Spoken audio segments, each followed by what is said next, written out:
Maillot de bain une pièce, bikini, trikini, oubliez tout ça. Les filles, ce qui fait le buzz cette année, c'est le burkini. Bon, plus sérieusement, on va s'intéresser à ce que c'est, les polémiques autour et les interdictions. Le tout, c'est après le générique. À tout de suite.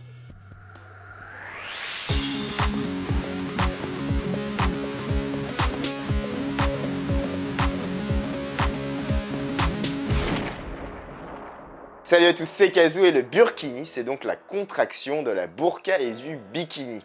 Alors c'est très récent comme invention, ça a été inventé en 2003 du côté de l'Australie par une jeune styliste d'origine libanaise, Aheda Zanetti. Alors elle voulait jouer au beach volley sur la plage et elle trouvait que le hijab, qui est donc le voile islamique, n'était pas très pratique pour ce jeu.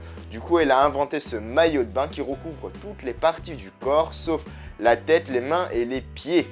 Depuis, ça s'est exporté un peu partout dans le monde, il y a plein de pays, des dizaines de pays le commercialisent et cette année, la chaîne de magasins et d'alimentation Marks & Spencer l'a commercialisé dans ses magasins. La polémique a donc commencé le 28 juillet de cette année 2016 lorsque le maire de la ville de Cannes a publié un arrêté interdisant l'accès à la plage à toute personne qui ne porterait pas une tenue correcte, respectueuse des bonnes mœurs et de la laïcité. Alors il y a un autre motif qui a été cité, de l'hygiène. Bon, celui-là, faut avouer que c'est vraiment tiré par les cheveux. Pour la laïcité aussi, je trouve que voilà, si on interdit par exemple le burkini au nom de la laïcité, il faudra interdire à tous les rabbins qui marchent avec une kippa ou à toutes les personnes qui portent une croix ou toutes les sœurs ou les curés qui se baladeraient sur la plage. Bref, le motif principal, on est d'accord, c'est bien sûr pour éviter des troubles de l'ordre public et les tensions que ça pourrait créer. Voilà, on sait qu'aujourd'hui, après les attentats de Nice, il y a beaucoup de tensions islamophobes et du coup ne pas raviver toutes ces tensions,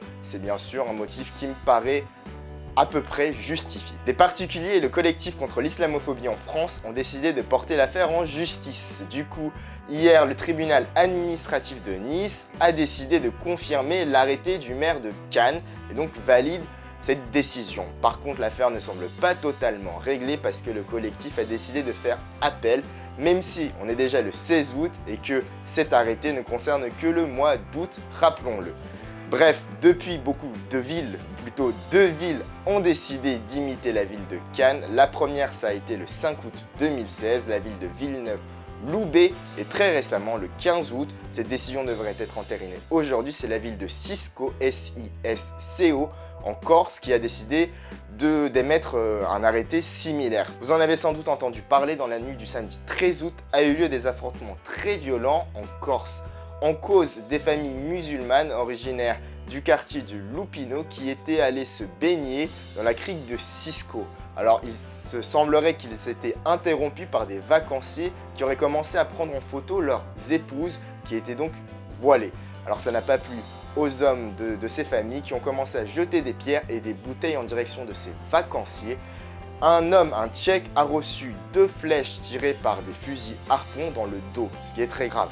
Alors bon, il y a 4 blessés, plusieurs voitures ont été brûlées et le lendemain, le dimanche, des grandes manifestations avec des centaines de personnes ont eu lieu en Corse. Je vous parlais donc de vacanciers, mais il semblerait aussi que des enfants, eux originaires de la localité de Sisco, aient aussi été présents et qu'ils auraient aussi pris des photos. Les familles se sont aussi pris à ces enfants, les parents ont débarqué et ça a donc dégénéré. Donc à la suite de ça, la ville de Sisco et le maire a décidé de mettre un arrêté similaire. Voilà, toute cette affaire autour du burkini a donc fait beaucoup de bruit en France mais aussi à l'étranger. Le New York Times a relayé cette polémique et rappelons-le que c'est pas un crime. Si vous allez à la plage en burkini, vous ne risquez pas la prison, juste une amende de 38 € qu'un homme d'affaires, Rachid Nekos, propose de vous payer si jamais vous êtes verbalisé. À l'heure actuelle, il y a donc 3 personnes qui ont été verbalisées durant le week-end dernier. Et rappelons-le une dernière fois, tous ces arrêtés ne concernent que le mois d'août. Voilà, j'espère que vous aurez appris des choses. On se retrouve très vite pour une nouvelle vidéo. En attendant, vous pouvez aller voir la dernière que j'ai faite. C'était sur l'anthrax. Il y a une épidémie d'anthrax de fou en Sibérie et c'est très dangereux. Et en cause, c'est le réchauffement climatique et la fonte des glaces. Tous les infos, vous les trouverez ici. Retrouvez-moi sur les réseaux sociaux et n'hésitez pas à vous abonner pour être au courant de toutes les prochaines sorties. Et n'oubliez pas que l'arme la plus dangereuse au monde est le savoir. Peace.